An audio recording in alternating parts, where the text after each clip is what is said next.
It is surprising that there are different versions on the dates for the first cry of the revolution. It is believed that the so-called cry took place in Balintawak, but others would say it really happened in Pugadlawi. Nevertheless, there are different versions to consider in knowing the meaning of the cry. The cry of Pugadlawin or Sigaw ng Pugadlawin in Filipino is about the beginning of the Filipino Revolution for seeking more freedom and finally refusing the Spanish Empire to dominate the Philippines after years of being slaves to them. Cry has many different versions and titles, and different points of view have been expressed.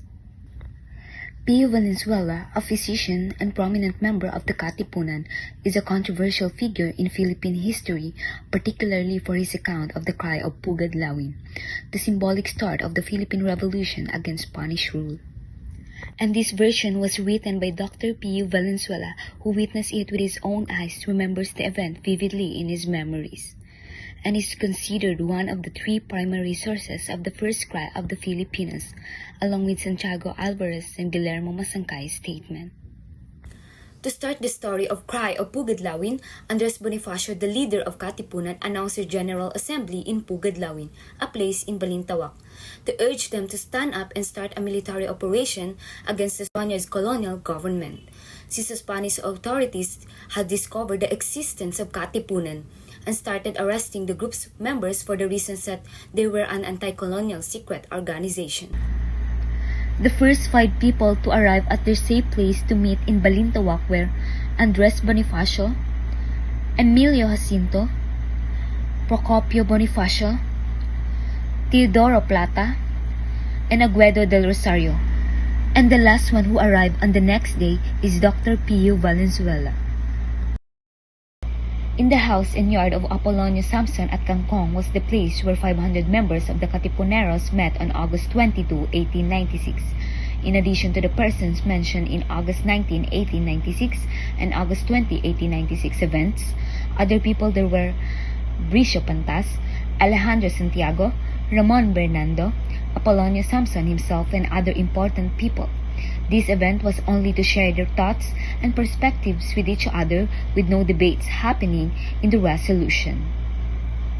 While in daylight on August 23, 1896, over 1,000 members of the Katipunan met and conveyed their different opinions to have a considerable debate to come up with a better objective on whether or not they should hold a protest against the Spanish government on August 29, 1896.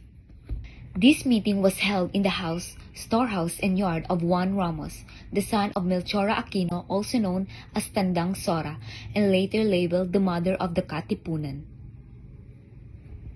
Teodoro Plata, the co-founder of the Katipunan and also the brother-in-law of Andres Bonifacio, was the only man who protested or opposed the idea to end the bitter experience of Filipinos by fighting for the reasons that he is frightened since they only have few arms and ammunition to carry on their plan and go against the Spanish government to fulfill the freedom and independence Filipino people wanted, and thinking that it was too soon to ask for a revolution.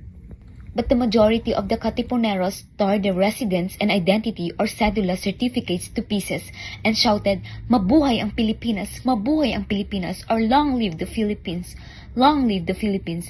indicating the final vote or decision was to start the rebellion against the Spanish rules they have been following in their own country for more than 300 years.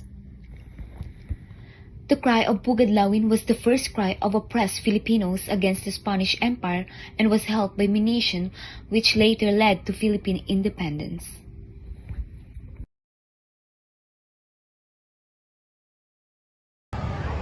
Another version of the cry that launched the Philippine Revolution was that written by Santiago Alvarez. Santiago Alvarez is a prominent Katipunan warlord of Cavite, son of Mariano Alvarez and relative of Gregorio de Jesus, wife of Andres Bonifacio. Unlike Masangkay, Samson, and Valenzuela, Alvarez was not an eyewitness of the historic event. Hence, his version of the cry was not accepted as equal in weight to that given by the actual participants of the event. Although Alvarez was in Cavite at that time, this was his version of the first cry as follows. On August 23, 1896, Andres Bonifacio, the Supremo of the Katipunan, gathered his men in the house of Apolonio Samson, situated in the barrio of Bahay Toro, San Juan del Monte. Alvarez claimed that the meeting was convened to discuss the final plans for a surprise attack on the Spanish authorities in Manila, which was set to take place on August 29, 1896. However, their plans were betrayed by a fellow Katipunan member, Teodoro Patino, who revealed their plans to the Spanish.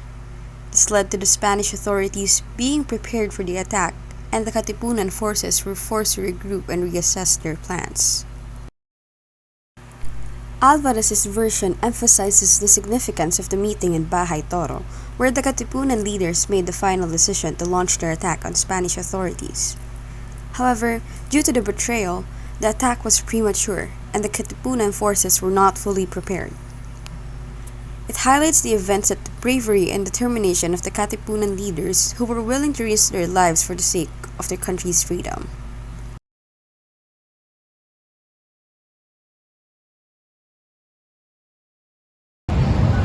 Ngayon, muli nating balikan ang isang makasaysayang kwento mula sa Revolusyon noong 1896. Ang kwento ni Gregoria de Jesus, mas kilala bilang Lakapini ng Katipunan.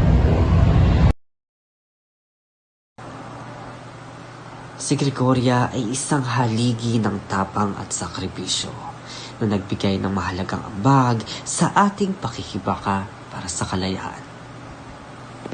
Sa kanyang salaysay noong August 25, 1896, nang maikalat ang balita na nadiskubre na ng mga Kastila ang Katipunan. Maraming miyembro ang naaresto at ang ilan ay napilitang tumakas. Noon, nasa Caloocan si Gregoria, kasama ang kanyang mga magulang. Ngunit dahil nahanap na rin siya ng mga otoridad, kinailangan niyang lisanin ang lugar sa takot na siya ay mahuli. Ilang oras bago maghating gabi, nilisan niya ang bayan. Dumaan siya sa madilim na mga palayan ng Laloma, mag-isa at puno ng pangamba. Habang tumatakas, sinubukan niyang maghanap ng masisilungan. Ngunit sa bawat bahay ng kanyang kinatok, siya ay tinanggihan. Hindi dahil ayaw siyang tulungan, kung hindi dahil takot ang mga tao na baka madamay sa galit ng mga Kastila. Ang masakit pa rito, marami sa mga taong tinulungan si Gregoria ay pinatawan na magbigat na parusa. Isa sa kanila, isang kamag-anak na Gregoria ay ipinatapon at kalaunan ay namatay sa malayong lugar. Ngunit sa kabila ng lahat ng hirap at sakripisyo, natili siyang matatag. Hindi siya sumuko. Patuloy siyang nakipaglaban kasama ng Katipunan. Dala ang tapang at paninindigan para sa bayan. Ang kwento ni Gregoria de Jesus ay isang paalala sa ating ng di matatawarang katapangan ng mga Pilipino noong panahon ng Revolusyon. Sa panahon ng puno ng takot, tumayo siya at ipinakita ang kanyang dedikasyon hindi lamang para sa kanyang pamilya, kundi para sa sambayan ng Pilipino. Siya ay simbolo ng hindi matitinag na pagmamahal sa bayan. Sa panahon natin ngayon, ang hamon ay hindi na ang paghawak ng armas, kundi ang pagpapanatili ng ating mga natamong kalayaan. Paano natin maipapakita ang ating pagmamahal sa bayan? Sa pamamagitan ng pagiging makatao, makatarungan, at mapanindigan sa ating mga prinsipyo. Kaya po ating tandaan, ang bayan ay di tunay na malaya kung ang bawat isa ay walang pagkakaisa. Sa tapang at sakripisyo ng mga nauna, ating panatilihin ang kalayaang binuwis ng kanilang buhay para makuha.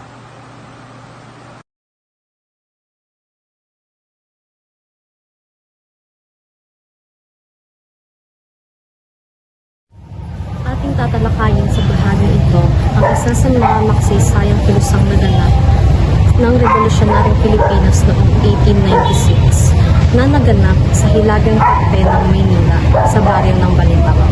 Ngunit bago pa man tayo pumunta sa detalye ng kilusang ito, ay kilalanin muna natin ang isa sa naging miyembro ng katipunan na isa ring kababata ni Andres Bonifacio. Si Guillermo Masangkay ay ipinanganak sa Tondo noong Hunyo 25, 1867 at ang kanyang magulang naman ay kilala bilang Caviteños. Noong paslit pa lamang si Guillermo ay may nakalaro siyang batang lalaki na nagngangalang Andres Bonifacio. Noong itinatag ni Andres Bonifacio ang katipunan taong 1892, si Masangkay ay isa sa mga naging kauna-unahang miyembro ng kilusan at binigyan ng misyon na pamahalaan ang paghahanap ng mga kasapi sa Cavite. Si Guillermo Masangkay ay nagtagumpay sa paghahanap ng mga kasapi dahil sa tulong ni Marario Alvarez ng Noveleta. Si Marario Alvarez ay ang tiyo ni Gregoria na may bahay naman ni Bonifacio. At ngayon nakilala na natin si Guillermo Masangkay at ang ilan sa kanyang naging kontribusyon sa katipunan. Atin namang tatalakayin ang makasaysayang kilusang naganap noong Agosto 26, 1896 base sa salaysay na General Masangkay galing sa kanyang Talagonita. Kilala ang kilusan na ito sa tawag na Cry of Balintawak.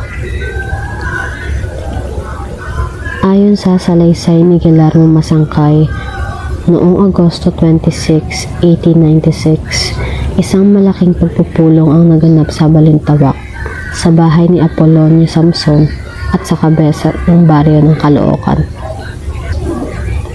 Ayon pa rito, ang mga natatandaan niyang dumalo sa pagpupulong ay sina Bonifacio, Emilio Jacinto, Aguedo del Rosario, Tomas Remigio, Bricio Pantas, Teodoro Plata, Pio Valenzuela, Enrique Pacheco at si Francisco Carrion. Ang mga pangalang nabanggit sa itaas ay ang mga pinuno ng katipunan na binubuo ng mga nangangasiwa ng organisasyon. Ang mga deleganteng nagmula sa Bulacan, Cabanatuan, Cavite at Morong na ngayon kilala sa tawag na Rizal ay dumalo rin sa pagpupulong na iyon. Ngayon marahil ay nagtataka kayo kung paano nga ba natin napanghawakan ang mga impormasyong ito. Matapos konsultahin ang mga nakaligtas na katipunero at mga presteryosong mananalaysay, itinayo ang isang monumento na sumisimbolo sa naganap na kilusan malapit sa lugar kung saan mismo ito naganap. Ito ay sa pamamahala ng pondo galing sa masa at natatag noong Setyembre 3, 1911. At bilang isang kabataan, ano sa tingin mo ang kahalagahan ng mga kontribusyon ni Masangkay mula nang mabuo ang katipunan at nang sa matapos ang revolusyon?